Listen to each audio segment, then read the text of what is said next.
అందరికీ నమస్కారం. వ్యక్తిత్వ వికాసం, పర్సనాలిటీ డెవలప్మెంట్ లో నిన్న మనం పిల్లల పెంపకం గురించి, ఏ విధంగా పిల్లల్ని మనం పెంచాలి, తల్లిదండ్రులు ఎలా చూడాలి, టీచర్లు రోల్ ఏంటి అనే మాట గురించి చెప్పుకుంటూ, నేను ఒక గంటలో నేను పిల్లవాడిని 8 సంవత్సరాల వయస్సు వరకు మాత్రమే పెంచగలిగాను. 22, 23 సంవత్సరాలు వచ్చే వరకు కూడా పిల్లలకి చదువు ఉంటుంది. 8 సంవత్సరాల్లో 90% గ్రోత్ అయిపోతుంది అని చెప్పాను నేను. మిగతా సమయంలో ఇంకా ఒక 14 సంవత్సరముల వయస్సు వరకు, ఇంకో 14 సంవత్సరాల అంటే 22 సంవత్సరాలు వచ్చే వరకు మిగతా 10% మాత్రమే గ్రోత్ కనిపిస్తుంది. 8 సంవత్సరం లోపు చక్కగా కనుక తీర్చిదిద్దగలిగితే మనం వ్యక్తిత్వాన్ని, ఆ తర్వాత దాని మీద అతను బిల్డ్ చేసుకుంటాడు. అంటే ఫౌండేషన్ మనం బాగా వేస్తే తర్వాత వాళ్ళ కెపాసిటీ ఒక అంతస్తు, 2 అంతస్తుల, 10 అంతస్తుల అనేది ఆ వ్యక్తి యొక్క, ఆ పిల్లవాడి యొక్క పూర్వ జన్మ సుకృత దుష్కృత విశేషములను అనుసరించి అతను గ్రోత్ అవ్వటం అనేది, పెరగటం అనేది ఆధారపడి ఉంటుంది. అయితే ఫండమెంటల్ గా మనం నేర్చుకోవాల్సిన విషయం ఏంటంటే, ఈ 8 ఏళ్ల లోపల వాళ్ళకి మనం ఇవ్వవలసినటువంటి ఇన్పుట్స్ చాలా ఇవ్వాలి. కొంచెం అది నిన్న చెప్పాను, మళ్ళీ ఒక్కసారి రివైజ్ చేస్తాను. వాళ్ళకి మనం ట్రైన్ చేస్తున్నాం. నిజంగా చెప్పాలంటే చదువు అనేది భారం అయిపోయి 3వ క్లాస్కి వచ్చేసరికి ఒక ఎవర్షన్ లాగా తయారైపోతుంది. బరువు మొయ్యలేనన్ని పుస్తకాలు, హోంవర్క్ చేయలేనన్ని హోంవర్క్లు, కాపీ రైటింగ్లు, వేళ్ళు వంకరపోయి ఆడుకునే వయస్సుది. చక్కగా ఆడుకుంటూ నేర్చుకోవాల్సినటువంటి వయస్సులో మనం వాళ్ళకి చదువు పెట్టేసరికి ఆ టైంలో అర్థం చేసుకునేటటువంటి కెపాసిటీ లేదా గ్రాస్పింగ్ పవర్ తక్కువ ఉంటుంది. కాబట్టి ఆ టైంలో వాళ్ళకి ఎగ్జామినేషన్స్ అని విపరీతమైన టెన్షన్ పెడుతుంటే, ఒక స్థితి వచ్చేసరికి వాడు కేవలం ఎగ్జామినేషన్ కోసం మాత్రం చదువుకొని పాస్ అవటం, అది 10th ఇంటర్లో కూడా అలాగే జరిగేసరికి, చివరికి డిగ్రీ కూడా అలా అయ్యేసరికి నెట్ గా ఒక గ్రాడ్యుయేషన్ అయిన తర్వాత లేకపోతే పోస్ట్ గ్రాడ్యుయేషన్ అయిన తర్వాత ఆ పిల్లవాడు స్కిల్స్ పెంచుకోవడానికి అవకాశం దొరకట్లేదు. 100కి ఒకళ్ళిద్దరు తమ స్వంత తెలివితేటల చేత కానివ్వండి, లేకపోతే ఇంట్లో తల్లిదండ్రుల యొక్క ప్రోద్బలం వల్ల కానివ్వండి కొంత అవుతున్నారు. ఈవెన్ సిటీస్ లో పెరిగేటటువంటి పిల్లల్లో కూడా వాళ్ళ యొక్క వాతావరణం వల్ల కొంత మెరుగైనప్పటికీ కూడా, గ్రామీణ ప్రాంతాలు లేదా మధ్యతరగతి పట్టణాల్లో ఉన్నటువంటి వాళ్ళలో చదువు అనేది కొనుక్కోవటమే అవుతుంది, కానీ చదువు గురించినటువంటి అవగాహన సరిగ్గా మన విద్యా విధానం నేర్పటం లేదు. అయితే విద్యా విధానాన్ని నిందిస్తూ, టీచర్లను నిందిస్తూ, ప్రభుత్వాలను నిందిస్తూ మన సమయం ఇప్పటికే ఒక 72 సంవత్సరాలు గడిపేశాం స్వాతంత్రం వచ్చి. అంతకుముందు ఉన్న మన విద్యా విధానం చాలా అద్భుతమైనటువంటిది. ఇప్పటికీ కూడా ఫిన్లాండ్ దేశంలో ఆ విద్యా విధానాన్నే అమలు చేస్తున్నారు. బ్రిటిష్ దేశంలో సంస్కృతం ఒక సబ్జెక్టుగా ఉంది వాళ్ళకి, జర్మనీలో సంస్కృతం ఒక సబ్జెక్టుగా ఉన్నది. మనం సాధారణంగా అనుకుంటాం బ్రిటిష్ వాళ్ళ సమయం, వాళ్ళ వలన మనం బ్రిటిష్ వాళ్ళ వలన ఈ విధంగా తయారైన, వాళ్ళు డివైడ్ అండ్ రూల్ చేశారని చాలా మంది అనుకుంటారు. కానీ బ్రిటిష్ వాళ్ళు పరిపాలించినంత కాలం మనం యునైటెడ్ గా ఉన్నాం. ఒక మహాత్మా గాంధీ ఒక చిన్న స్వాతంత్రం కోసమని ఒక పిలుపునిస్తే, అప్పుడు ఏమీ సెల్ ఫోన్ లేవు, ల్యాండ్ లైన్ లేవు, ట్రైన్లు బస్సులు ఎక్కువ లేవు. అయినప్పటికీ మొత్తం భారతదేశం మొత్తం ఉన్నటువంటి సుమారు 35 కోట్ల జనాభా ఉండొచ్చు. అప్పుడు అందరం కూడా నిలబడి చేశాం.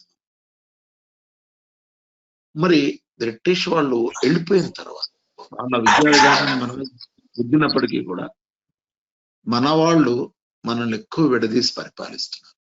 కులం పేరుతో, మతం పేరుతో, రాజకీయం పేరుతో డివైడ్ అండ్ రూల్ జరిగింది బ్రిటిష్ వాళ్ళ తర్వాత, వాళ్ళు వెళ్ళిపోయిన తర్వాతే జరిగింది.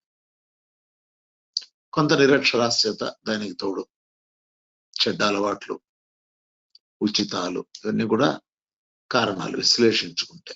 అయితే మనం ఎక్కువ రాజకీయం జోలిపోకుండా మన రాష్ట్ర భవిష్యత్తు లేదా మన దేశ భవిష్యత్తు నిర్ణయించేటటువంటి యూత్ ఎవరైతే ఉన్నారో మన తరం దాటిన తర్వాత ఎవరి చేతిలో అయితే మనం ఈ దేశ భవిష్యత్తు పెట్టబోతున్నామో వాళ్ళు నేను అడ్రస్ చేస్తున్నప్పుడు చాలా కాలేజీల్లో నేను మాట్లాడే అవకాశం నాకు వచ్చింది ఈ 6 సంవత్సరాలలో. చాలా చోట్ల క్లాసులు చెప్పడం జరిగింది.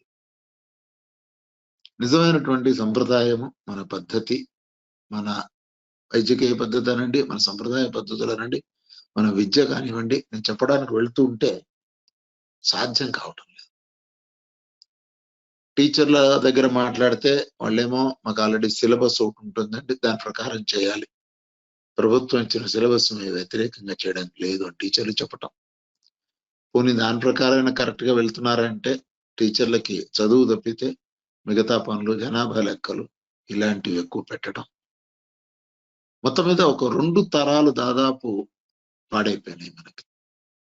అంటే నా తర్వాత 2 తరాలు అని చెప్పవచ్చు.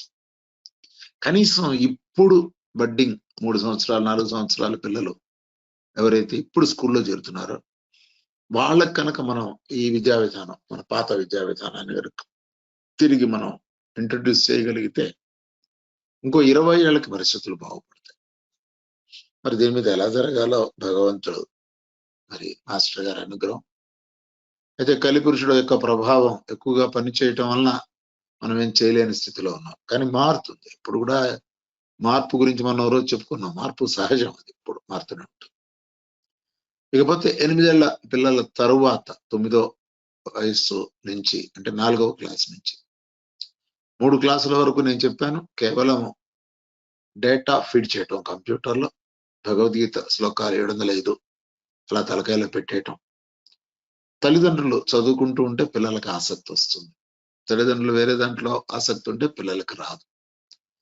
తల్లిదండ్రులు ఖచ్చితంగా తెలుగు, ఇంగ్లీషు చదవగలిగిన స్తోమత ఉన్నవాళ్ళే ఉన్నారు ఇప్పటి తరం పిల్లలకి. అంటే మూడేళ్ల పిల్లల కంటే 20-25 సంవత్సరాలు వయసున్నటువంటి చాలా మందికి చదువు కానీ ఇది కానీ పల్లెటూర్లలో కూడా కనీసం 10వ క్లాస్ చదివినటువంటి వాళ్ళు ఎక్కువ మంది ఉంటారు. కనుక మనం ఇప్పుడు నిర్ణయించవలసింది ఏంటంటే ప్రభుత్వం ఇచ్చినటువంటి సిలబస్ పూర్తి చేయడానికి ఎక్కువ రోజులు పట్టదు. అది పెద్ద సమస్య కాదు. మనం ఈ కొత్త సిలబస్ పెట్టుకున్నంత మాత్రాన ఎవరు మనల్ని అబ్జెక్ట్ చేయరు. ఈ రోజున ప్రభుత్వ పాఠశాలల్లో పిల్లలు చదవట్లేదంటే కారణం ఏంటంటే టీచర్లు బాగా చెప్పట్లేదని ఒక అపోహ ఉన్నది. నిజానికి ప్రభుత్వ పాఠశాలల్లోనే క్వాలిఫైడ్ టీచర్స్, బిఎడ్ చదివిన వాళ్ళు, మంచి అద్భుతమైనటువంటి నైపుణ్యత కలిగిన వాళ్ళు చాలా మంది ఉన్నారు. అయితే ప్రైవేట్ స్కూల్స్ వాటి ఒక ఇన్ఫ్లుయెన్స్ అనేది మళ్ళీ వాటి పక్క పోతాం మనం, అది మళ్ళీ రాజకీయం. 8 ఏళ్ళు దాటిన తర్వాత పిల్లలకి నేను చాలా చోట్ల చెప్పిన విషయం ఏంటంటే 4వ క్లాస్ కానీ 5 కానీ 6 కానీ 7 కానీ మొదటి ఒక్క నెల కేవలము ఫండమెంటల్స్, అంటే మళ్ళీ ఆ ఈ దగ్గర నుంచి రాయించడం, మళ్ళీ ఏబిసిడీలు రాయించడం, చిన్న వాక్యాలు రాయించడం. ఫస్ట్ మంత్ స్కూల్లో చేరిన మొదటి నెల ఈ 3 సంవత్సరాలు జరిగినటువంటి బేసిక్స్ అన్ని రివైజ్ చేయాలి మనం. తల్లిదండ్రులు కూడా అంతే. ఒక సంవత్సరం ఒక క్లాస్ నుంచి పాస్ ఇంకో క్లాస్కి వెళ్ళిన తర్వాత మళ్ళీ 1వ క్లాసులో చెప్పినటువంటి విషయాల్ని కనుక ఒక్కసారి రివైండ్ చేయగలిగితే చాలా వరకు ఆ ప్రతి సంవత్సరం మొదటి నెల ఇవే ఉంటాయి కాబట్టి ఒక 4-5 ఏళ్లలో వాళ్ళల్లో ఒక స్టెబిలిటీ అనేది. నేను ఒక 2 ఏళ్ల క్రితం తాడిపత్రిలో ఒక 2 సంవత్సరాల క్లాసులు చెప్పాను. స్టీల్ ఫ్యాక్టరీలో 10వ తరగతి చదివిన పిల్లవాడు ఆ ఒక వాక్యాన్ని ఏబిసిడీలు జెడ్ వరకు సరిగా రాయలేకపోయినాడు, ఐలు రాయలేకపోయినాడు. 10th పాస్ అయిపోయినాడు. ప్రతి సంవత్సరం రిమైండ్ లాగా చేసుకుంటూ వెళ్తే కనుక, ఒకసారి రివిజన్ లాగా చేసుకుంటూ వెళ్తే ఆ పరిస్థితి వచ్చేది కాదు. ఎందుకంటే 10 సంవత్సరాలు స్కూల్కి వెళ్ళినటువంటి పిల్లవాడికి ఏబిసిడీలు సరిగా రాలేదు, లేకపోతే ఎక్కాలు సరిగా రాలేదు అంటే మరి ఏ రకంగా మన విద్యా విధానం ఉంది, దీనికి ఎవరు జవాబుదారి అనేది మనం ఎక్కువ రెస్పాన్సిబిలిటీ, అకౌంటబిలిటీ అవి ఎక్కువ మాట్లాడుకోవద్దు. అందరం జవాబుదారి. ప్రతి ఒక్క పౌరుడు రెస్పాన్సిబుల్. దీన్ని కేవలం తల్లిదండ్రులు, కేవలం టీచర్లను ఎప్పుడు బ్లేమ్ చేయకూడదు, చాలా తప్పు. ఈ సిస్టమ్ పద్ధతిని మనం మార్చాలంటే మన ఇళ్లలో ఒక సంప్రదాయం, ఒక పద్ధతి మనం నెలకొల్పాలి. కరోనా వలన మళ్ళీ సంప్రదాయాలు పునరుద్ధరింపబడుతున్నాయి. కాళ్ళు గడుక్కలు లోపలికి రావడం, శుభ్రంగా ఉండడం, చేతులు కడుక్కొని అన్నం తింటాం, కానీ కొద్దిగా మళ్ళీ అందరం కలిసి ఇంట్లో ఉండడం, అందరం కలిసి ఒకసారి భోజనం చేయటం, ఇలా కొన్ని వస్తున్నాయి. మేబీ ప్రకృతి అది కోరుకుందేమో అట్లా తిరిగి రావడానికి.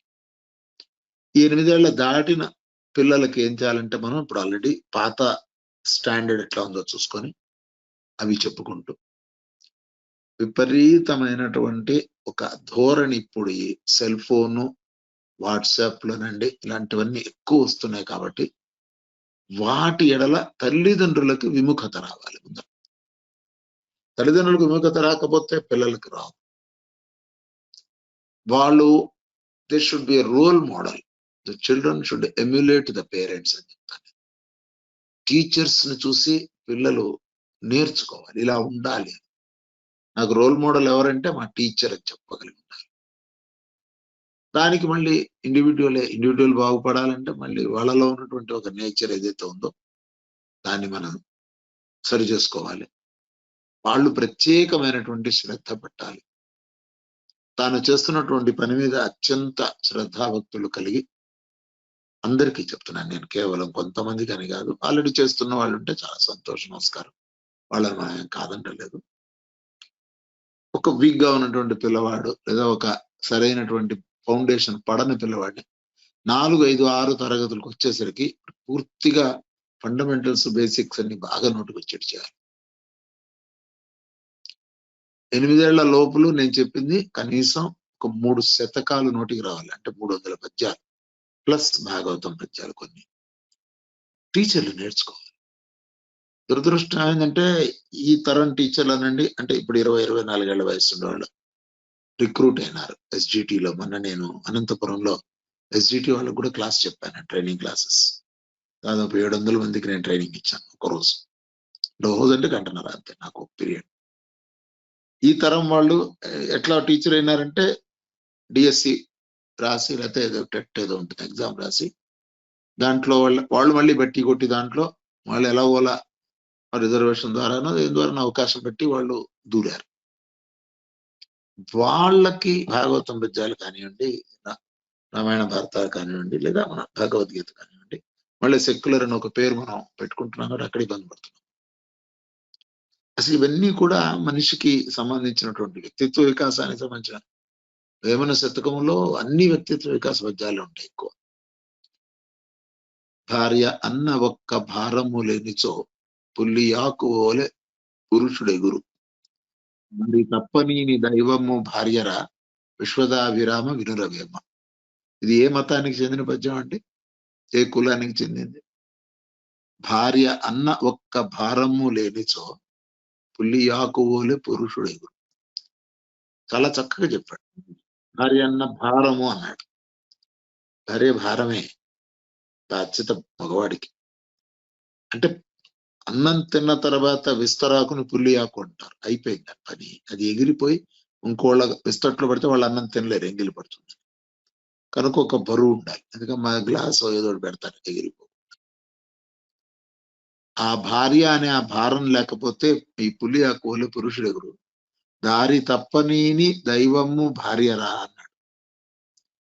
వ్యక్తి మగవాడు దారి తప్పకుండా కాపాడేటటువంటి దైవము భార్య అన్నాడు. భార్యను దైవంగా చూడాలి. ఇలాంటి పద్యాలు కోకొల్లలు ఉన్నాయి.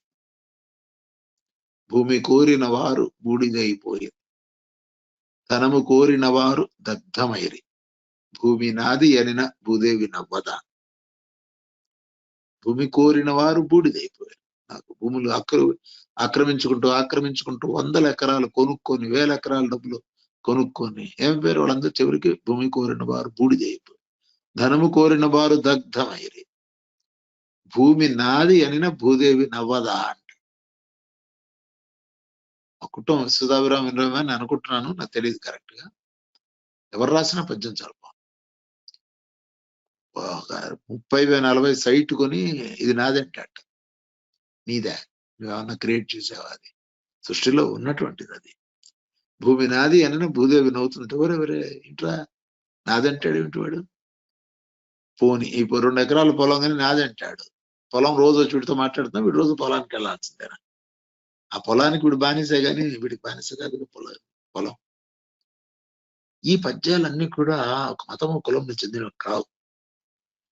ఈ ఫండమెంటల్స్ 3వ క్లాసు లోపల అంటే 8 ఏళ్ల లోపల పిల్లలకు కనుక లోపల వేసేస్తే వాడు చచ్చిన మోసం చేయడు, దగా చేయడు, లంచం తీసుకోడండి. గ్యారంటీ. ఈ 3 శతకాలు నేర్చుకుంటే చాలు. వేమన శతకం, దాశరథి శతకం, భాస్కర శతకం, సుమతి శతకం 4. ఈ 8 ఏళ్ల వయస్సు అయినటువంటి పైన వాళ్ళ పిల్లలందరికీ కూడా రోజుకొక్క శ్లోకం భగవద్గీత. 2 సంవత్సరాలు పడుతుంది, 3 సంవత్సరాలు పడుతుంది. 700 శ్లోకాలు అంటామని పర్వాలేదు. 10 నిమిషాల పని. ఒక తెలుగు టీచరు లేకపోతే ఒక హిందీ టీచరు, లాంగ్వేజెస్ టీచర్ కొంచెం టైం ఉంటుంది. సోషల్ టీచర్, ఎందుకంటే సైన్స్, ఇంగ్లీష్ వాళ్ళకి మళ్ళీ టైం ఉండదు, సైన్స్ వాళ్ళకు ఉండదు, మ్యాథమెటిక్స్ వాళ్ళకు ఉండదు.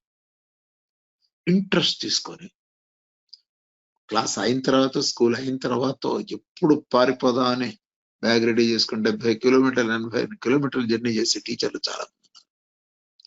మనం చేస్తున్నటువంటి జాబ్ ఎటువంటిది, ఎటువంటి పిల్లల్ని మనం ఎలా తీర్చిదిద్దాలి, రేపొద్దున వీళ్ళ చేతుల్లో ఈ భవిష్యత్తు, దేశ భవిష్యత్తు పెడితే ఏమవుతుంది? నేను చాలా చోట్ల చెప్పే క్లాసులో ఈ మాట అంటూ ఉంటా, మా తరం దాటిపోతే ఇంకెవరి తరం కాదు బాగు చేయటం. అందుకని ఆ పిల్లల్ని మనం చాలా జాగ్రత్తగా చూడాలి. ఈ 8 నుంచి 12 వరకు మళ్ళీ క్రూషియల్ స్టేజ్.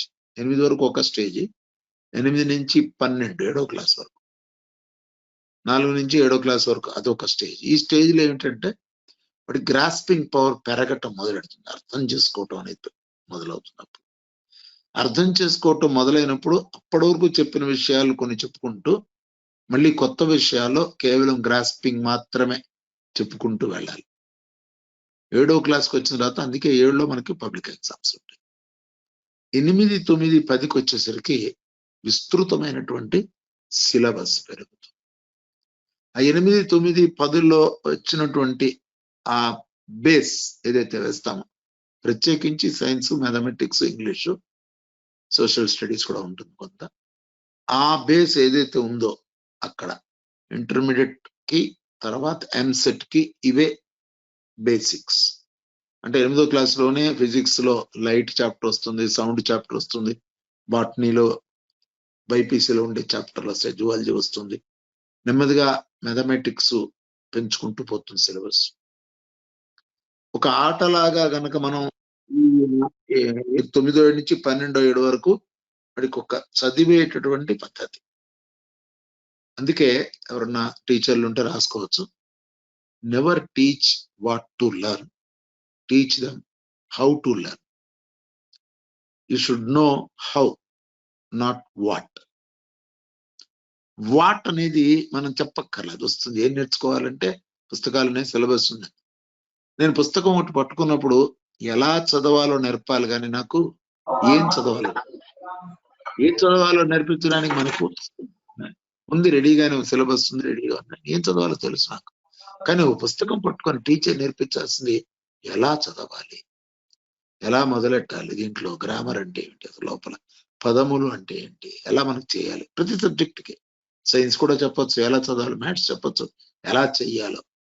కనుక ఈ 8 ఏళ్ళు దాటి 12 ఏళ్లలో పిల్లలకు చెప్పాల్సింది ఎలా అనేది నేర్పించాలి. సో 7వ క్లాస్కి వచ్చేసరికి వాడి ప్రతి పుస్తకాన్ని కూడా ఎలా చదవాలో టెక్నిక్ నేర్చుకున్న తర్వాత ఇంక 8, 9, 10 తరగతుల్లో మనం చేయాల్సింది ఏంటంటే ఆ 3 తరగతులు కూడా ఈ సిలబస్ పెరగటాన్ని, తర్వాత ఒకదాని మీద ఒకటి స్టెప్స్ లాగా, ఇది ఒక స్టెప్, దీని మీద కాలు పెట్టిన తర్వాత పై స్టెప్, తర్వాత కాలు పెట్టి పై స్టెప్, ఒకదాని మీద ఒకటి వెళ్ళడం ఎట్లా అనేది నేర్పిస్తే 10వ క్లాస్ వరకు వాడికి పరిపూర్ణమైనటువంటి ఒక పద్ధతికి వచ్చేస్తాడు. వాడు అప్పటికి టీనేజ్ లో పడిపోతాడు, 13, 14. టీనేజ్ లో పడ్డ తర్వాత తల్లిదండ్రులకు కానివ్వండి, టీచర్లకు కానివ్వండి, the student will become a friend. అక్కడ స్నేహితుడైపోతాడు. ఈ 9 నుంచి 12 ఏళ్ల వయస్సు లోపున కొద్దిగా మనం స్ట్రిక్ట్ గా ఉండాలి. పేరెంట్స్ కానివ్వండి లేదా టీచర్లు కానివ్వండి, చదవటం యందు ఆసక్తి కలిగించాలి. ఎంత బాగుందో ఈ పాఠం, ఎంత బాగుంది, ఇందులో కొత్త విషయం చెప్పారు చూడనా, ఇందులో ఒక ఆవిష్కరణ చెప్పారు చూడు, ఇక్కడ ఒక వ్యక్తి గురించి బయోగ్రఫీలో మహాత్మా గాంధీ గురించి చెప్పారు, లేదా ఇంకొక సైంటిస్ట్ గురించి ఉంది క్లాస్. నేను ఇప్పుడు సిలబస్ చూసి చూడలేదు నేను, ఏదైనా అట్లా దాంట్లో ఆసక్తి కలిగించాలి. టీచర్ ఎప్పుడు ఒక పాఠమునందు ఆసక్తి కలిగించాలి. పద్యాలు చదవటం కూడా ఆసక్తి కలిగించాలి. ఎవరో అడిగారు పద్యం చెప్పండి అని. పద్యం చదవటం ఒక ఆర్ట్. ఆ పద్యం చదవటం ఎంత బాగా చదవాలంటే వినేవాళ్ళకి మళ్ళీ వినాలనిపించాలి.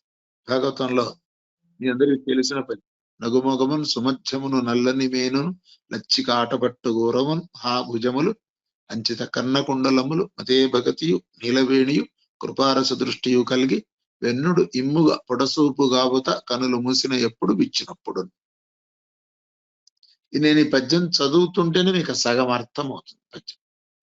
పద్యం ఎక్కడ విడదీయాలి, ఎక్కడ మనం కలుపుకోవాలి, ఎక్కడ మనం మాడ్యులేషన్ పెంచాలి, తగ్గించాలి, ఇది గనక తెలిస్తే అసలు పద్యం చదువుతుంటే చాలా ఇంట్రెస్ట్ వస్తుంది పిల్లలకి. ఆ ఇంట్రెస్ట్ రావాలి. ఇంట్రెస్ట్ లేకుండా మనం ఏం చెప్పినా కూడా ఉపయోగం లేదు. ముందు అసలు పద్యం గురించినటువంటి ఒక ఎలా చదవటం అనేది కనుక మనం నేర్పిస్తే తెలుగు బాగా వస్తే మిగతా సబ్జెక్టులు వస్తాయి సార్. అలా వైకుంఠపురంబులో నగరిలో ఆమూల సౌధంబుదాపల మందారవనాంతరామృత సర ప్రాంతేందు కాంతోపలోత్పల పర్యంక రమా వినోదేగు ఆపన్న ప్రపన్నుండు విహ్వల నాగేంద్రము పాహి పాహియన కుయ్యాలించి సంరంభి అయి. ఎక్కడో ఉన్నాడు, ఎక్కడో మొలసిన ఎక్కడో కూర్చున్నాడు. అలా వైకుంఠపురంలో అనగానే సినిమా అడుగుతాడు పిల్లవాడు, అదో పేరు పెట్టాడు వాడు. ఈ పద్యం చదవటంలోనే వాడికి అర్థమైపోతుంది ఎలా ఉంది. వచ్చాడు ఆ గజేంద్రుడు పట్టుకోగానే రావాలి కిందకి. సిరికించెప్పడు శంఖచక్ర యుగమును చేదో ఈ సంధింపడు ఏ పరివారమును చీరడు అభ్రకపతిని మన్నింపడు ఆకర్ణికాంతర తమ్మిళ్ళము చక్కనొత్తడు వివాద ప్రోత్థిత శ్రీకుచో పరిచయలాంచలమైన వీడడు గజప్రాణావనోత్సాహి అయి. ఆ భక్తుడిని రక్షించాలనేటువంటి ఆర్తి ఆ భగవంతుడు కూడా ఎంత ఆర్తి అంటే ఇలా పరిగెత్తాడు. ఈ పద్యం తెలుగు మాస్టర్ కనుక ఓ 3వ క్లాస్ 4వ క్లాస్ పిల్లవాడికి 5వ క్లాస్ పిల్లవాడికి చెప్పారనుకోండి, 8వ క్లాస్ వాడికి భగవంతుడి మీద అపరిమితమైనటువంటి భక్తి వస్తుంది. నేను నిజంగా భగవద్భక్తి కలిగి ఉంటే నాకేదైనా ఆపద వస్తే భగవంతుడు ఇలా పరిగెత్తుకొని వస్తాడు. ఏమి చూడ్డు పక్కన వివాద ప్రోత్థిత శ్రీకుచో పరిచయలాంచలమైన వీడు ఆవిడతో ఏదో ఆట ఆడుకుంటూ అది మరి ఆ చేతిలో ఉన్నటువంటి ఆవిడ కొంగును కూడా విడిచిపెట్టకుండా పరిగెత్తుకుంటూ వచ్చాడే. అలాంటి ఒక సిస్టమ్ కనుక మనం నేర్పించగలిగితే పిల్లలకి ఎందుకు రావండి పద్యాలు, ఎందుకు ఇంట్రెస్ట్ రాదు? అసలు పద్యం వస్తే చాలండి పిల్లవాడికి. ఎందుకంటే పద్యంలో అడ్వాంటేజ్ ఏంటంటే మీకు శ్రవణము, మననము, ధారణము 3 వస్తాయి. ఈ రోజున చాగంటి కోటేశ్వరరావు గారు కానీ, గరికపాటి నరసింహారావు గారు, సామవేదం షణ్ముఖ శర్మ గారు, ఇంకా మహనీయులు పద్మాకర్ గారు, వీళ్ళందరూ కూడా మహనీయులు. వాళ్ళకి బేస్ పద్యమే. ఆ పద్యం చదువుతుంటే విపరీతమైన మెమరీ పెరుగుతుంది. పద్యాన్ని వినడం, పఠనము, శ్రవణము, మననము, ధారణం. పఠనం అంటే చదవటం, తాను చదువుతూ తాను వింటాడు. శ్రవణం తర్వాత మననం, మళ్ళీ మననం చేసుకుంటాడు. అప్పుడు ధారణ చేసుకుంటాడు. అప్పుడు ఆ ధారణ ఉందే పద్యానికే కాదు, ఇప్పుడు మిగతా అన్ని టెక్స్ట్లకి వస్తుంది. 3వ క్లాసు 4వ క్లాసు 5వ క్లాసు లోపల పద్యాలు బాగా రావడం కనుక నేర్పిస్తే 6వ క్లాసు నుంచి ఒక్కసారి వింటే ఏ సబ్జెక్ట్ అయినా ఉండిపోతుంది మనస్సులో. అసలు బట్టి కొట్టే అవసరమే ఉండదు. ఇది మన పెద్దవాళ్ళు ఇచ్చినటువంటి ఈ పద్యాల యొక్క విశేషం. అది కలడందురు దీనులయ్యడ, కలడందురు పరమయోగి గణముల పాలం, కలడందురు అన్ని దిశలను, కలడు కలండను వాడు కలడో లేడో. ఈ రకంగా పద్యం తెలుగు మాస్టర్ కానీ మిగతా వాళ్ళు కానీ చెప్పొచ్చు. తెలుగు మాస్టర్ లేకపోతే ఇంగ్లీష్ మాస్టర్ చదివి చెప్పొచ్చు ఈ పద్యాలు. ఈ చదివి వాడి దాంట్లో ఉన్నటువంటి అర్థం చెప్పి ఆ గజేంద్రుడు ఆ ముసలి ఎలా పట్టుకుంది, ఏ రకంగా వాళ్ళు ఇబ్బంది పడ్డారు, ఎన్ని సంవత్సరాలు యుద్ధం చేశారు, ఏ రకంగా ఆయన దేవుడు ఎక్కడున్నాడని వెతికాడండి దేవుడి కోసం.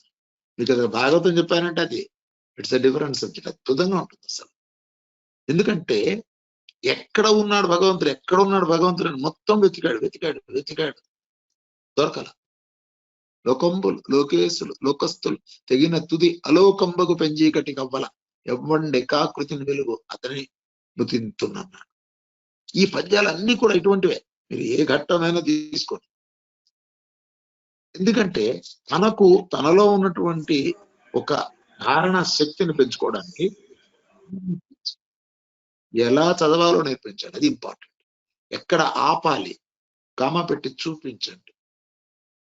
నేను అందుకే చెప్తాను, the student should know how to read, how to right, how to memorise. Know how, దాన్ని నో హౌ అంటారు. టెక్నికల్ నో హౌ అంటారు. నో అంటే అది ఎలా అని తెలిస్తే చాలు, ఆటోమేటిక్ గా మనకి మొత్తం వచ్చేస్తుంది. అది మన చదువులో ఉన్నటువంటి ఒక డిఫెక్ట్ అని చెప్పొచ్చు. నేను డిఫెక్ట్ అనే మాట వాడతాను, ఎందుకంటే అది చేత కావట్లే మనకి. మనం చేసినంత మాత్రం టీచర్లు ఇలా కొంత మార్చినంత మాత్రం వాళ్ళ మీద యాక్షన్లు ఉండవు. నాకు తెలిసినంతలో నెమ్మది ఒకేసారి యాక్షన్ వచ్చేదాకా వద్దు. సో ఈ 10వ క్లాస్కి వచ్చేసరికి వాళ్ళు ఫ్రెండ్స్ అయిపోతారు. సో మీరు గుర్తుపెట్టుకోండి, 4, 5, 6, 7 ఈ 4 తరగతులు కూడా చాలా జాగ్రత్తగా వాళ్ళలో ఇంట్రెస్ట్, ఆసక్తి కలిగించాలి. 8 ఏళ్ల వరకు జస్ట్ ఫీడ్ చేయటం డేటా. 9వ సంవత్సరం నుంచి 12 ఏళ్ల వరకు చదువు మీద అపరిమితమైనటువంటి ఇంట్రెస్ట్ కలిగించడం. అసలు చదువుకోవటం వల్ల లాభం ఏమిటి, జ్ఞానం వస్తే ఏమిటి తేడా. మాస్టర్ గారు చాలా గమ్మత్తుగా ఒక లైన్ చెప్పారు, మాస్టర్ కేపీకే గారు. జంతువులకు చదువుతో పని లేదు అని. ఒక్కొక్క పిల్ల ఒక గేదె లేకపోతే ఒక ఆవు స్కూల్కి వెళ్ళి చదువుకోకర్లేదు. జంతువులకు చదువుతో పని లేదు అనగానే నాకు చదువుద్దు అనేవాడికి అర్థమవుతుంది నేను మనిషినే జంతువునే. అవునమ్మా, కుక్క పిల్ల చదువుకోకర్లేదు, అవసరం లేదు దానికి, ఆ జన్మకి అది అవసరం లేదన్న, అంతే వదిలేశారు. సో ఎలా చదవాలో ఒకసారి నేర్పించిన తర్వాత వాళ్ళలో ఏమవుతుందంటే ఆ 8వ క్లాస్కి వచ్చేసరికి అసలైన సిలబస్ స్టార్ట్ అవుతుంది. 7 వరకు బేసిక్సే ఉంటాయి. 8, 9, 10 ఇంటర్మీడియట్ లో చదవబోయే చదువుకి ఈ 3 మెట్లు చాలా అవసరం. ఇంకా అక్కడికి వచ్చేసరికి 10th అయ్యేసరికి ఫ్రెండ్, తల్లిదండ్రులకి ఫ్రెండే, లెక్చరర్కి ఫ్రెండే. ఎట్లాంటి ఫ్రెండ్ అంటే ప్రాణ స్నేహితులు అయిపోతారు తల్లిదండ్రులు. ఇది మనం పట్టినట్లు విడిచినట్లు. నేను నా యూట్యూబ్ లో చెప్పాను, దీన్ని పిల్లలు ఎలా పెంచాలంటే గాలిపటం ఎగరవేయటం నేర్చుకోండి తల్లిదండ్రులు అని చెప్పాను. గాలిపటం ఎగరేస్తున్నప్పుడు గాలిపటం పడిపోతుంటే వెనక్కి లాగుతాం, బాగా ఎగురుతుంటే దారం వదులుతాం. Sky is the limit. ఎగనివ్వండి, వాడికి ఎంత ఎత్తైనా ఎదగనివ్వండి. పిల్లవాడు బాగా మంచి మార్గంలో ఉన్నాడు, బాగా చదువుకుంటున్నాడు, నాన్న నాకు అది కావాలి ఇది కావాలా తీసుకోపో. కానీ మనకు ఉన్నంతలో మనకి ఏంటి ఆర్థిక స్థితి వాళ్ళకి నేర్పించాలి, డబ్బులు లెక్క పెట్టడం నేర్పించాలి. 10వ క్లాస్కి వచ్చేసరికి వాడు ఇల్లు మేనేజ్ చేయడానికి కావాల్సిన శక్తిని మనం ఇవ్వాలి. పూర్వకాలంతో 14, 15 సంవత్సరాలకు మా పిల్లలకి పెళ్లిళ్ళు అయిపోయాయి, ఆడపిల్లలకి 10, 12 సంవత్సరాలకి అయిపోయాయి. ఇప్పుడు చేయకూడదు. కానీ వాళ్ళల్లో ఆ శక్తిని, క్యాపబిలిటీస్ అంటాం, వాటిని మనం చెప్పాలి, నేర్పించాలి. రెస్పాన్సిబిలిటీ నేర్పించాలి పిల్లలకి. నువ్వైతే ఏం చేస్తావు నా ప్లేస్ లో ఉంటే? నాన్న రోజు ఫ్రెండ్స్ లాగా మాట్లాడుకోవాలి. వాడు ఫ్రెండ్స్ వైపు ఎందుకు ఆకర్షింపబడుతున్నాడు ఎక్కువ? ఇంట్లో ఫ్రెండ్షిప్ లేదు. ఫాదర్ మదర్ కర్ర తీసుకొని దండం చేయడానికి ట్రై చేస్తారు. ఇంకా లెక్చరర్లు ఈ రోజుల్లో నారాయణ గోవిందాలు చెప్పే పనే లేదు అసలు. ఏమవుతుంది అక్కడ? పిల్లవాడి మీద దాష్టీకం చేయటం, వాడి మీద ఒక గంభీరమైనటువంటి ఒక పెత్తనం చేయటం. అందరూ ఇంజనీర్లే కావాలా? అందరూ MBBS డాక్టర్లే కావాలా? వేరే చదువులు లేవా అసలు? తల్లిదండ్రుల యొక్క స్థితి ఎట్లా తయారైందంటే, ప్రత్యేకించి కొంచెం తక్కువ చదువుకున్న తల్లిదండ్రులు, నేను చదువుకోలేకపోయాను, కనీసం మా పిల్లవాడు చదువుకోవాలి. రైటే, వాడికి ఆసక్తి ఎందులో ఉంది? 7వ క్లాస్ 8 అయిపోగానే 8వ క్లాస్ లో వాడు టార్గెట్ ఫిక్స్ చేసేయాలి. అడగాలి, నాన్న నీకు ఎందులో ఇంట్రెస్ట్ ఉంది, ఏ సబ్జెక్ట్ లో నీకు ఇంట్రెస్ట్ ఉంది? వాడు చెప్పొచ్చు, నాన్న నాకు ఫోటోగ్రఫీ అంటే ఇష్టం. Okay, arts, BFA, bachelor of fine arts అని ఉంటుంది, అది డిగ్రీతో సమానం. దానివైపు ఆసక్తి చెప్పిద్దాం. దానివల్ల బతకలేడా అంటే డెఫినెట్ గా బతుకుతాడు. ఇప్పుడు ఈ బీటెక్ చదివి ఏ ఉద్యోగం రాక ఇబ్బంది పడుతున్న వాళ్ళు ఎంతమంది లేరు? ఒక వాట్సాప్ లో జోక్ చూసాను నేను. బీటెక్ చేర్పించడానికి తల్లిదండ్రులు పిల్లవాడిని తీసుకొచ్చి ఆ వాచ్మెన్ తో మాట్లాడతారు.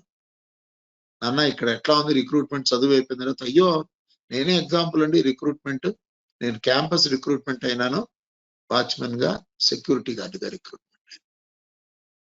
ఎందుకంటే చదువులు ఎట్లా ఉన్నాయి, డిగ్రీ ఇంజనీరింగ్ చదువులు అలా తయారైన పెద్దవాడు ఇంజనీరే, మాట్లాడితే బీటెక్. వాడికి ఇంట్రెస్ట్ ఎందులో ఉందో అసలు అడగకుండా, బీటెక్ ఇంట్రెస్ట్ లేదు నాకు, ఓకే చేరద్దు అంతే. నువ్వు ఎట్లయినా సరే బీటెక్ చేయాలి, ఎట్లయినా సరే వాడి కాలేజీకి వెళ్ళక చదవక బ్యాక్లాగ్లు ఇన్ని పెట్టుకొని వెనకాల 10-12 సబ్జెక్టులు బ్యాక్లాగ్లు ఉంటాయి. ఫైనల్ ఇయర్కి వచ్చేసరికి ఏం చేయాలో తెలియదు. ఇక లెక్చరర్స్ విసుగొచ్చి తోసి పారేస్తారు. వాడు డిగ్రీ తీసుకొస్తాడు, వాడికి ఏదో ఉద్యోగం ఇన్ఫ్లుయెన్స్ వల్ల దేని వల్ల ఉద్యోగం వస్తుంది. వాళ్ళు కట్టిన డ్యాములు, వాళ్ళు కట్టిన వేసిన రోడ్డు ఎట్లా అని మనం చూస్తాం. ఈ తల్లిదండ్రుల బాధ్యత ఏంటంటే అక్కడ 8వ క్లాస్ దగ్గర పిల్లాడు రాగానే అసలు వాడి జీవ లక్షణం ఏంటి, వాడు ఎందుకు పుట్టాడు, వాడి పర్పస్ ఆఫ్ లైఫ్ ఏంటి అని మనం చూడాలి. చూస్తే గనక మనకు తెలిసిపోతుంది, వీడు దీంట్లో ఎక్కువ ఆసక్తి ఉన్నది, సంగీతంలో ఎక్కువ ఆసక్తి ఉంది, సంగీతం నేర్పించండి. ఒక చక్కటి వాయిద్యం ఏదైనా నేర్చుకుంటాడు, నేర్పించండి. మరి ఎట్లా డిగ్రీ మినిమం బోలెడు ఉన్నాయి డిగ్రీలు, NIOS నేషనల్ ఓపెన్ స్కూల్ ఉంటుంది, బ్రహ్మాండం తెచ్చుకోవచ్చు. ఫస్ట్ వాడికి ఆసక్తి ఉన్న దాని వైపు పెడుతూ వాడికి చెప్పాలి, నాన్న రెగ్యులర్ చదువు ఉండాలి, డిగ్రీ ఉండాలి, ఏదో సరే నాన్న చదువుతాను డెఫినెట్ గా, బిఏనో బీకామో చదువుతాడు. ఈ రకమైనటువంటి వృత్తి విద్యల వైపు, వొకేషనల్ కోర్సెస్ వైపు పిల్లవాడి యొక్క ఇంట్రెస్ట్ బట్టి, పిల్లవాడికి ఉన్నటువంటి టాలెంట్ ను బట్టి, వాడికి 4 సార్లు చదివినా రావట్లేదు చదువు, అలాంటి వాడిని మనం బలవంతం చేయకుండా ఎంకరేజ్ చేయాలి. చదివించొద్దని చెప్పాను నేను, బాగా బతిమలాడుకోవాలి, బాగా చదువుకోనన్నా, బాగా చదువుకోవాలి, బాగా పైకి రావాలి, వెరీ గుడ్ చెయ్యండి. ఏమో డెవలప్ కావచ్చు, తర్వాత కూడా డెవలప్ కావచ్చు, చెప్పలేము. బట్ బేసిక్ గా ఇక్కడ మనకి జ్యోతిష్ శాస్త్రం నుండి వాటి హెల్ప్ తీసుకోవచ్చు, పెద్దల యొక్క సహాయం తీసుకోవచ్చు. అల్టిమేట్ గా వాడి కాళ్ళ మీద వాడు నిలబడాలి, ఇది చెప్పాలి. ఆ 8వ క్లాస్ 9, 10 అయిపోగానే ఇంటర్మీడియట్ 2 సంవత్సరాలు డిగ్రీ, 3-4 సంవత్సరాల డిగ్రీ ఏదైతే ఉందో ఆ డిగ్రీలో నేను ఇప్పుడు బెంగళూరులో మొన్న బీకామ్ BBA వాళ్ళ క్లాస్ చెప్పాను. బెంగళూరులో కొత్తగా ఒక కాలేజ్ తోటి అయిపోయినా, అసలు లక్ష్యం లేదు చదువు మీద. క్లాస్, మా టీచర్ క్లాస్ చెబుతుంటే అక్కడెక్కడో చూస్తున్నాను, నేను క్లాస్ చెబుతుంటే అట్టెటో చూస్తున్నాను, వాళ్ళు మాట్లాడుకుంటాను. పెద్ద ఆడిటోరియంలో క్లాస్ చెప్పాను. ఎందుకు వస్తున్నావు కాలేజ్ కంటే తెలియదు వాడికి.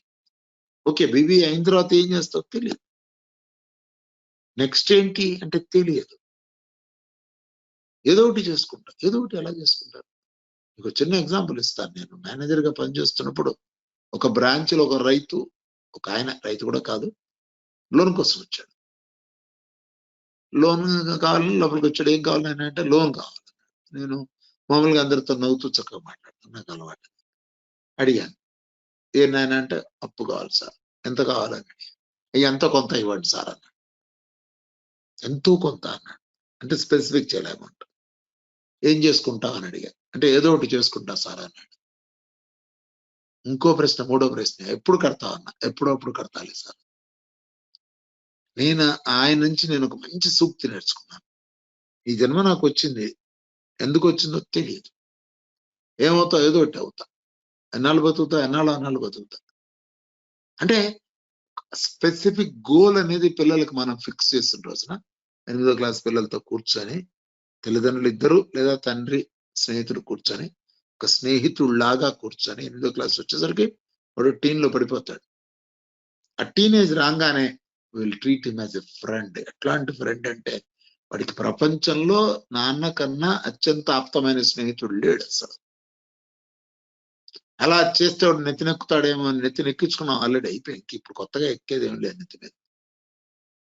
అయితే తన యొక్క మనసులో ఉన్నటువంటి అన్ని విషయాలు చెప్తాడు. అట్లాగే అమ్మాయిలు ఉంటే తల్లికి క్లోజ్ అయిపోతారు.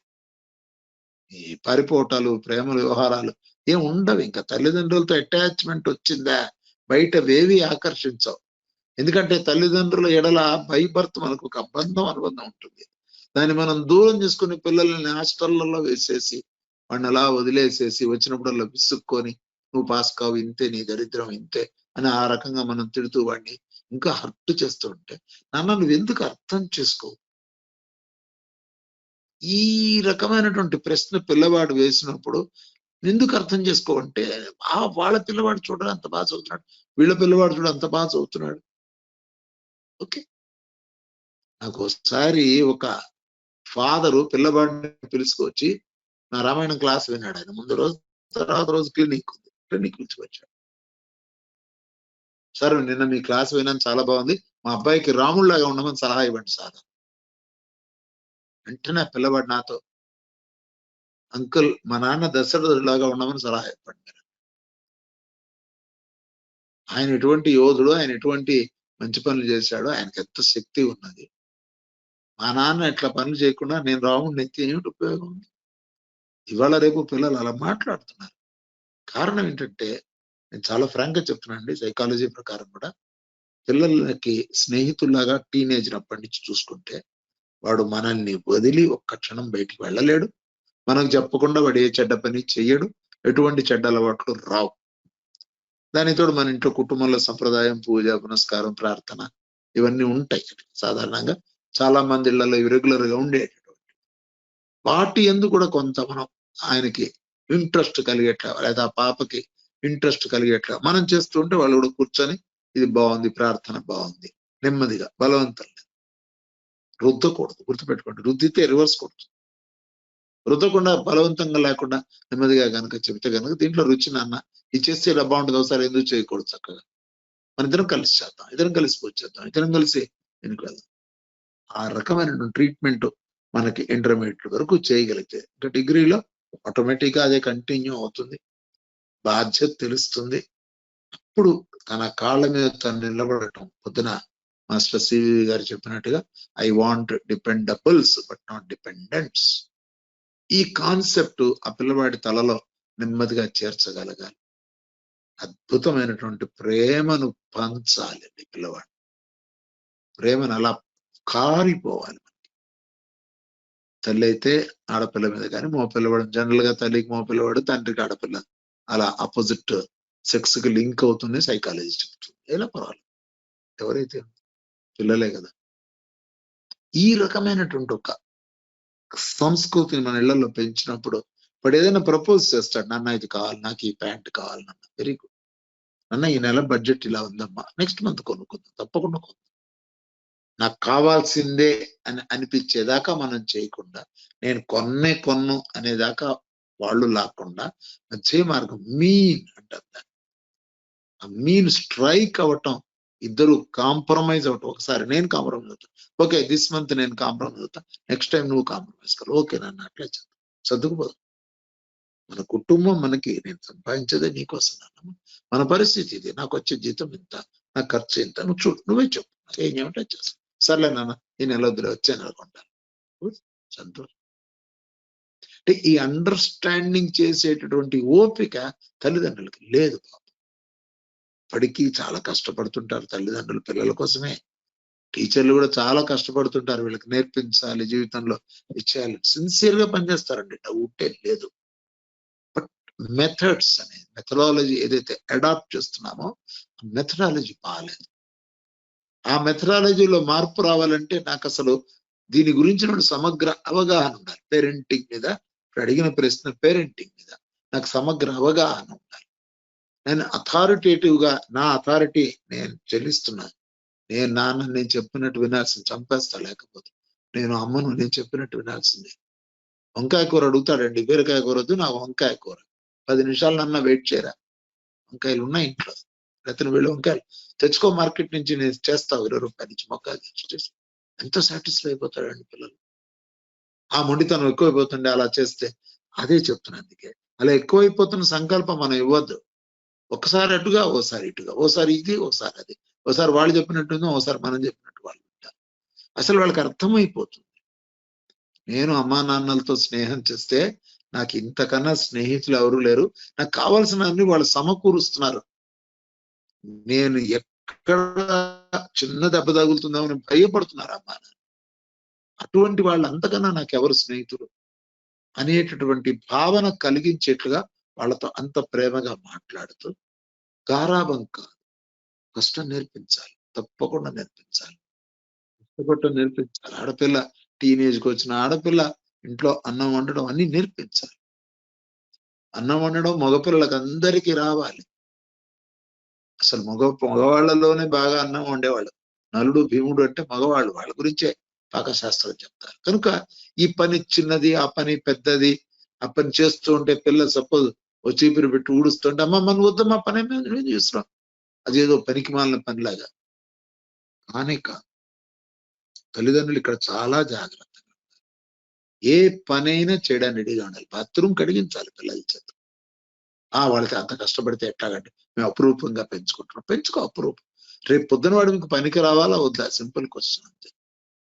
అలా పనికి రావాలంటే వాడికి సమగ్రమైనటువంటి ఒక శిల్పం అనే ఎగ్జాంపుల్ దాన్ని మొదలెట్టాను క్లాస్. ఆ శిల్పాన్ని చెక్కవలసిన బాధ్యత నాదే. ఈ మూల కొంచెం చెక్క ముక్క మిగిలిపోతే పర్వాలేదు, కొంచెం ఎత్తుగా ఉంటే పర్వాలేదు, అదే కొంచెం గొంత పడితే పర్వాలేదు, చెయ్యి విరిగిపోతే పర్వాలేదులే. భిన్నమైన విగ్రహం పనికి రాదు పూజకి, అంతే. చిన్న ముక్క తేడా వచ్చిందంటే పడేస్తాడు అంతే విగ్రహం. మళ్ళీ కొత్త రాయి తెచ్చుకోవాలి, మళ్ళీ మొదలెట్టాలి చెక్కడం. ఆ పర్ఫెక్షన్ అనేది ఆ విగ్రహం చెక్కటంలో ఆ శిల్పి ఎంత ప్రదర్శిస్తాడో నేను నా పిల్లవాడనే విగ్రహాన్ని నేను చెక్కుతున్నాను. టీచర్ అదే అనుకోవాలి, నా స్టూడెంట్ అనే విగ్రహాన్ని నేను చెక్కుతున్నాను. ఎంత బాగా చెక్కాలి నేను. పోటీకి రావాలి, విగ్రహం నాకు కావాలి, మా గుళ్ళో పెట్టండి తన్నుకుపోవాలి పిల్లల్ని. అలాంటి ఒక మౌల్డ్ చేయవలసినటువంటి బాధ్యత తల్లిదండ్రులకు ఉన్నది, టీచర్లకి ఉన్నది. చిన్న స్టోరీ చెప్తాను మీకు. ఆల్రెడీ కొంతమంది చెప్పాను, రిపిటేషన్. నేను ఎస్జిటి ట్రైనింగ్ ఇస్తున్నప్పుడు ఇక్కడ అనంతపురంలో టీచర్లకు ట్రైనింగ్ ఇచ్చాను. అందులో ఒక అమ్మాయి అడిగింది, చిన్నపిల్ల 20 ఏళ్ళు ఉంటాయేమో, రిక్రూట్ అయింది. నేను ఇట్లా ఇవన్నీ పాయింట్స్ చెప్పాను వాళ్ళకు కూడా. 1, 2, 3 క్లాసుల్లో 8 ఏళ్ల వరకు పిల్లల్ని ఎలా నేర్పించాలి. కొత్తగా వెళ్తున్న టీచర్లు కాబట్టి వాళ్ళకి నేను ట్రైనింగ్ ఇస్తే రేపొద్దున స్కూల్కి కొంత బాగుపడితే అని ఆశతో చెప్పాను. క్లాస్ అయిపోవచ్చింది. ఒక 1/2 అవర్ 45 మినిట్స్ మాట్లాడిన తర్వాత అమ్మాయి లేచి, సార్ మీరు చెప్పిందంతా చాలా బాగుంది సార్, 3వ క్లాస్ పిల్లలు ఏం వింటారు సార్, మేము ఏం చెప్తాం సార్, మా వల్ల ఏమవుతుంది సార్, ఉపయోగం ఏంటి సార్ అని అడిగింది. ఇప్పుడు అమ్మా నీకు ఒక చిన్న ఎగ్జాంపుల్ ఇస్తాను.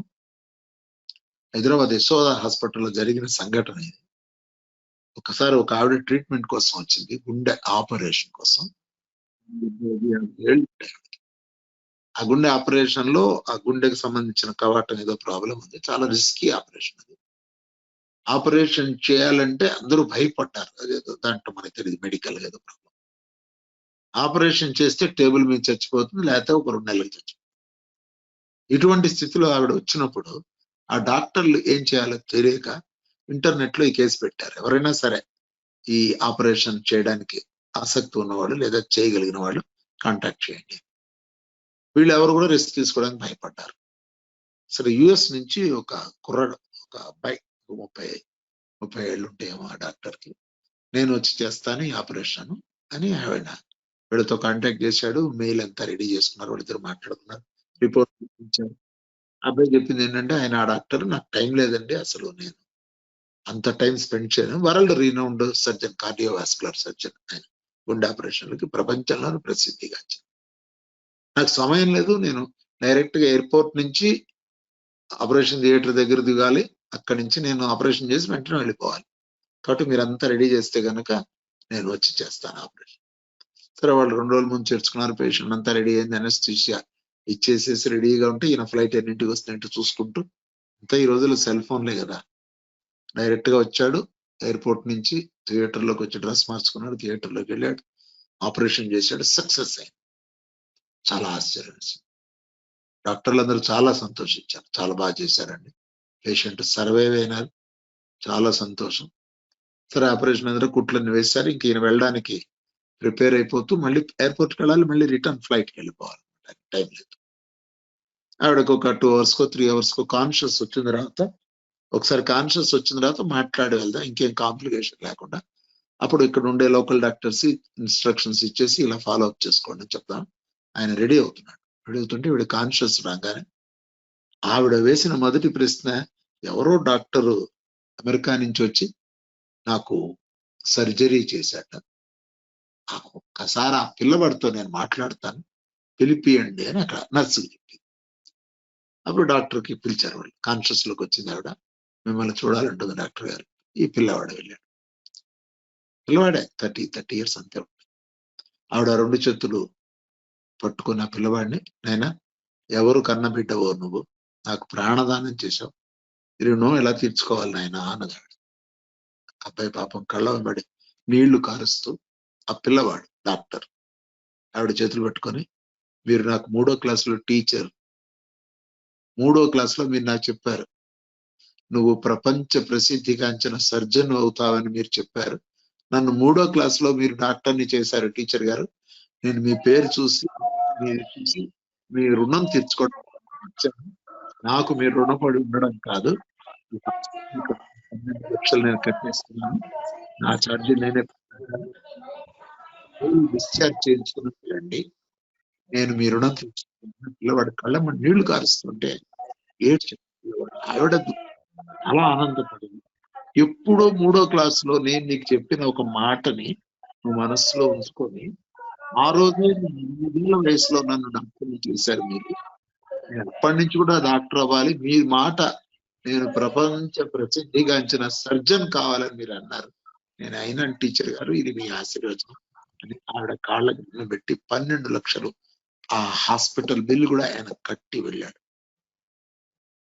ఈ చెప్పంగానే, ఈ సంఘటన చెప్పంగానే ఏ టీచర్ అయితే అమ్మాయి నన్ను ప్రశ్న వేసిందో పొట్ట పొట్ట పొట్ట పొట్ట నీళ్లు కార్చి చిన్న పిల్లలు ఏడ్చినట్టు ఏడ్చింది. ఎందుకమ్మా ఏడుస్తున్నాను అడిగాను. ఒక 3వ క్లాస్ టీచర్ ఇంత చేయగలరా? ఒక ఇంపాక్ట్, పిల్లవాడి మనస్సులో ఇటువంటి ఇంపాక్ట్ కలిగించగలరా? ఇంత అద్భుతమైనటువంటి ముద్ర వేయగలరా? సార్ నేను కూడా అలాగే చేస్తాను సార్. నా పిల్లల వాళ్ళ ఆసక్తిని గమనించి నేను వాళ్ళు దేంట్లో బాగా రాణిస్తారు, 8 ఏళ్లకే నేను వాళ్ళని చూసి వాళ్ళ సైకాలజీ స్టడీ చేసి నేను చేస్తాను సార్. చాలా ఆనందంగా ఉంది సార్ నాకు ఈ క్లాస్ విన్నందుకు, చాలా బాగుంది. అమ్మాయి కళ్ళబడి ఏడ్చింది. ఎంత చూడండి, ఒక చిన్న సంఘటన చెబితే ఒక వ్యక్తిలో ఎంత మార్పు వస్తుంది చూడండి. అంతకుముందు ఆమె ఏమన్నది, మేమేం నేర్పిస్తామండి 3వ క్లాస్ పిల్లలకి ఏం చెప్తాం, వాళ్ళు ఏమి వింటారు. అసలు 3వ క్లాస్ లోపు డ్రాప్ అవుట్స్ చాలా ఎక్కువ, పిల్లలు రారు స్కూల్ కి. ప్లస్ ఈ ప్రైవేట్ స్కూల్లో ఆకర్షణ ఎక్కువ. వాడు యూనిఫాము, టై, వాడికి షూ, వెనకాల ఒక బుట్ట వేసేసరికి పిల్లలు, తల్లిదండ్రులు చదువుకొని పాపం రైతుల పిల్లలు, మా వాడు ఇంగ్లీష్ మీడియం చదువుతున్నాడు. ఏమిటి ఇంగ్లీష్ మీడియం? 3 క్లాసులైనా వాడికి 3 వాక్యాలు రావు. What is your name, what is your father's name, what is your mother's name. ఈ 3 వాక్యాలు మనం గవర్నమెంట్ స్కూల్లో నేర్పించలేమా? ఇంగ్లీష్ మీడియం అక్కర్లా దానికి. ఎందుకు చెప్తున్నానంటే, ఒక ఇంపాక్ట్, ఒక టీచరు తన పిల్లవాడి మీద ఏ రకమైన ఇంపాక్ట్ ఉంటుంది. తర్వాత ఇంకోటి చాలా ఇంపార్టెంట్ అయినటువంటి విషయం కూడా ఉంది ఇక్కడ. మీకు పిల్లలు ఏదైనా కానివ్వండి, పిల్లలు మనం కనుక వాళ్ళల్లో ఉన్నటువంటి ఒక టాలెంట్ కనుక బయటికి తీసి వాళ్ళకు ఒక్కొక్క కేసు ఇచ్చి మనం కేసు చెప్పించాలి, ఒక్కొక్క సబ్జెక్ట్ ఇచ్చి మాట్లాడించాలి వాళ్ళతో. ప్రతి వాళ్ళని పిలిచి ఒక్క నిమిషం నీకు చాలా ఇష్టమైన సబ్జెక్ట్ మీద మాట్లాడని చెప్పాలి. నోట్ చేసుకోవాలి పిల్లవాడి పేరు, నీకు ఏది ఇష్టమో ఆ ఇష్టం గురించి మాట్లాడు. ఏదైనా కానీ ఇష్టం వచ్చిన సబ్జెక్ట్ మాట్లాడు అని చెబితే కనుక ఆటోమేటిక్ గా పిల్లవాడు, నాకు ఇదంటే ఇష్టం, నాకు ఇంజనీరింగ్ అంటే చాలా ఇష్టం అండి, నేను బాగా డెవలప్ చేయగలను, నాకు ఇంట్రెస్ట్ ఉందని ఒకటి చెప్పవచ్చు, ఇంకోటి చెప్పవచ్చు. ఆ పిల్లలకి మనం అందరు పిల్లల చేత 8వ క్లాస్ పిల్లలు పర్టికులర్ గా హై స్కూల్ టీచర్లు ఎవరన్నా వింటూ ఉంటే గనక మనం ఆ రకమైనటువంటి ఒక సమస్యనిచ్చి వాళ్ళకి ఆ రకమైనటువంటి ఒక హోంవర్క్ లాగా ఇచ్చి వాళ్ళ చేత మాట్లాడిస్తే అద్భుతం అండి పిల్లలు. సార్ పిల్లలు ఎవరు చెడ్డవాళ్ళు కాదు, కొద్దిగా వీక్ అయి ఉంటారు. 5 వేలు ఒకలాగా ఉండవు కదండి. మరి why do expect all to be equally intelligent? కానీ వాడికి ఏదో ఒక దాంట్లో టాలెంట్, దాంట్లో పనికి వస్తాడు. ఇది మనం ఒక సంస్కృత శ్లోకం ఒకటి ఉన్నది, సూక్తి ఒకటి ఉన్నది. అమంతరం అక్షరం నాస్తి, నాస్తి మూలం అనౌషధం, అయోగ్య పురుష నాస్తి, యోగస్తత్ర సుదుర్లభం అంటాడు. అమంతరం అక్షరం నాస్తి, అక్షరం మంత్రం కాని అక్షరం లేదు. అన్ని అక్షరాలు మంత్రాలే. అమంతరం అక్షరం నాస్తి, నాస్తి మూలం అనౌషధం. మూలము అంటే మూలికలు, మందు గాని మూలిక లేదు, ఏదో ఒక ఔషధమే అది. అయోగ్య పురుష నాస్తి అని చెప్పాడు. పనికి మాలిన వాడు అనేవాడు లేడు అసలు. యోగస్తత్ర సుదుర్లభం అన్నాడు. యోగ్య తత్ర దుర్లభం. యోగ్యుడైన వాడు దొరకడం కష్టం అన్నాడు. మళ్ళీ అయోగ్యులు లేరు, యోగ్యులు లేరు. ఏంటంటే 50%. కొంత యోగ్యత ఉంటుంది, కొన్ని తెలుసు, కొన్ని తెలియదు, కొన్ని మాటలు వచ్చు, కొన్ని రావు. ఈ రకమైనటువంటి ఒక మిక్సర్ లో ఉండి వాడికి అటు క్వాలిటీస్ సగం ఉండి ఇటు క్వాలిటీస్ సగం ఉంటాయి. ఏదైనా ఏం చదువుతావు, ఏదో చదువుతాలే, ఏమవుతారో ఏదో ఒకటి అవుతాలే. ఎందుకని మనం ఈ రకమైనటువంటి ఒక ఆలోచన వదులుదాం. సీక్రెట్ పుస్తకంలో చెప్పా కదా, పాజిటివ్ థాట్ ని మనం ఇంతమంది వదిలామంటే విద్యా వ్యవస్థలో మార్పు వస్తుంది, ఖచ్చితంగా వస్తుంది. అది మనకి ప్రపంచంలో ఉన్నటువంటి ఈ రోజు విద్యావంతులు ఎవరైనా తీసుకోండి, ఈ ఇంటర్ 10th క్లాస్ దాటిన తర్వాత చాలా దేశాల్లో ఫర్దర్ చదువు ఉండదు, వాటిని పనికి పంపించేస్తారు. 10th క్లాస్ అవ్వగానే నీకు ఎందులో ఆసక్తి ఉంది పనికి వెళ్ళిపోతాడు. ఈ రోజు చూడండి, నేను చూశాను వ్యవసాయదారుల పిల్లలు బీటెక్లు చదువుతున్నారు, ఎంటెక్లు చదువుతున్నారు. సంతోషం, చదవద్దని చెప్పండి. నేను అందరికీ చెప్పా, ఎంటెక్ క్లాస్ కూడా తీసుకుని చెప్పా, నువ్వు ఎంటెక్ చేయి, పిహెచ్డి చేయి, భూమి ఉంటే వ్యవసాయం చేయి. నీ ఎంటెక్ తెలివిని అక్కడ వాడు. లేదు నీకు చాలా తెలివి ఉంది, నేను ఒక లెక్చరర్ అవుతాను, ఒక ఇంజనీర్ అవుతాను, అవు వెళ్ళు, తప్పులేదు. బీటెక్ చదివిన తర్వాత వ్యవసాయం చేస్తే నవ్వుతారేమో. నువ్వు అన్నం తింటే నవ్వరా పని చేయకుండా? మహాత్మా గాంధీ గారు కొన్ని రోజులు అన్నం తినేవారు, మంచి మంచి ఉపవాసాలు ఉండేవారు. రోజు ఆయన భార్య అడిగింది, ఏమండి ఏంటి వాళ్ళ అన్నం రావట్లేదంటే, ఈ రోజు అన్నం తినేందుకు అర్హత వచ్చే పని నేనేం చేయలేదని చెప్పేవాడు. ఈ అన్నం తినడానికి అర్హత వచ్చే పని అంటే నేను 10 మందికి పనికొచ్చే ఏ పని చేయలేదు, అందువల్ల నాకు అన్నం తినే అర్హత ఇవ్వటం లేదని చెప్పేవాడు. అద్భుతమైనటువంటి అలాంటి జీవి చరిత్రలు మనకి, మహాత్ముల చరిత్రలు చాలా ఉన్నాయి. చదివి వినిపిద్దాం. 40 మంది పిల్లల్లో క్లాసులో ఉంటే నలుగురు నేర్చుకోనివ్వండి. వాళ్ళ నలుగురి ద్వారా అలా మనకి కరోనా వైరస్ స్ప్రెడ్ అయినట్టు అయిపోతుందట. ఒక్కొక్కడు 40 మందిని చెడగొడతాడు. అది మనం నేర్చుకోవాలి. పెద్దలుగా మన తల్లిదండ్రులుగా మన బాధ్యత అది, టీచర్లుగా మన బాధ్యత అది. టీచర్ కమ్ పేరెంట్ అయితే డబల్ బాధ్యత ఉంటుంది. టీచర్లందరూ పేరెంట్లేగా, పేరెంట్లందరూ ఇంట్లో పిల్లలకి టీచర్లేగా, తన పిల్లవాడికి తాను టీచరేగా. బయట అలా తిరుగుతూ రోడ్డు మీద అది తిరిగి అటు తిరిగి ఏమొద్దు, ఎందుకు తిరగాలి? పని అయిపోయింది. ఆఫీసో, ఉద్యోగమో, వ్యాపారమో, లేకపోతే ఏదో చేతి వృత్తో అయిపోయింది. ఇంటికి వచ్చి కూర్చొని కూర్చొని చదువుకో, న్యూస్ పేపర్ చదువుకో, పిల్లవాడితో కూర్చొని చదువుకో. 10th ఇంటర్మీడియట్ చదువుంటావు కదా. అసలు నువ్వు పుస్తకం తీసుకోగానే పిల్లవాడికి అర్థమవుతుంది, నేను పుస్తకం తీసుకోవాలి. అమ్మ ఒక పుస్తకం తీసుకోగానే కూతురికి అర్థమవుతుంది. వీళ్ళిద్దరు పుస్తకాలు చదువుతుంటే వాళ్ళ పిల్లలు చూస్తారు. మనం రోల్ మోడల్ అంటే అది అర్థం. మన చేతిలో టీవీనో లేకపోతే రిమోట్ లేకపోతే ఏ సిగరెట్ ఉందనుకోండి తండ్రి చేతిలో, కొడుకు ఏం చెప్తాడు? వాడు రోజు తాగేవాడు కొడుకు ఏం చెప్పగలడు? తాగడం మంచిది కాదురా అంటే, నువ్వు ముందు మానే ఏం చెబుతాడు? టీచర్లకి నేను చాలా క్లాసుల్లో చెప్పాను, ఎవరు గమనించట్లేదు మీరు అనుకుంటున్నారండి, మిమ్మల్ని వెనక నుంచి గమనిస్తుంటారు. ఒకసారి అనంతపురం ఉన్నప్పుడు ఒకసారి సెకండ్ షో సినిమాకి వెళ్ళాం. మా అబ్బాయి, నాన్న థియేటర్కి వెళ్దాం పదంటే, నాకు ఇంట్రెస్ట్ ఉండదు ఎక్కువ. వాడు చాలా బలవంతం చేశాడు, చిన్న పిల్లవాడు సరైన ఒబ్లైజ్ చేశాడు. అన్నాడు పొద్దున ఒక ఆయన రోడ్డు మీద కనపడి, ఒకసారి మీరు కూడా సినిమాలు చూస్తారా? సెకండ్ షో ఎవరు చూడకుండా వెళ్దామని చూస్తే అక్కడ కూడా నన్ను అబ్జర్వ్ చేశాడు ఒక ఆయన. పబ్లిక్ ఫిగర్ అయినామంటే అది రిస్క్. నేను అడిగా, ఏమిటంటే ఏమన్నా అపచారం చేశానా, అపరాధం చేశానా? ఆ సినిమా మంచి సినిమానే కదా. ఆ సినిమా మంచిదేలేండి, కానీ మీరు కూడా సినిమాకి వెళ్తారా? అదేంటి? రోల్ మోడల్ గా ఉండడం అనేది టీచర్లకు కానివ్వండి, తల్లిదండ్రులు కానీ, కొడుకుని ఇలా చెయ్యని చెప్పకూడదు, తాను అలా ఉండడమే అంతే. తాను అలా ఉన్నప్పుడు మార్పు వస్తుంది. భాగవతం ఎక్కువ మీరు చదువుతుంటే పిల్ల వచ్చి అడుగుతుంది, మీ అమ్మాయి ఏం పుస్తకం చదువుతున్నా? చెప్పా కదా, తల్లిదండ్రులే టీచర్లు మళ్ళీ తల్లిదండ్రులు. వాళ్ళు ఒక తల్లిదండ్రులాగా పిల్లల్ని ప్రేమతో పెంచండి, విసుక్కోవద్దండి. తప్పు చేస్తే మెల్లగా చెప్పండి, ధైర్యం చెప్పండి, వాళ్ళలో స్ఫూర్తి నింపండి.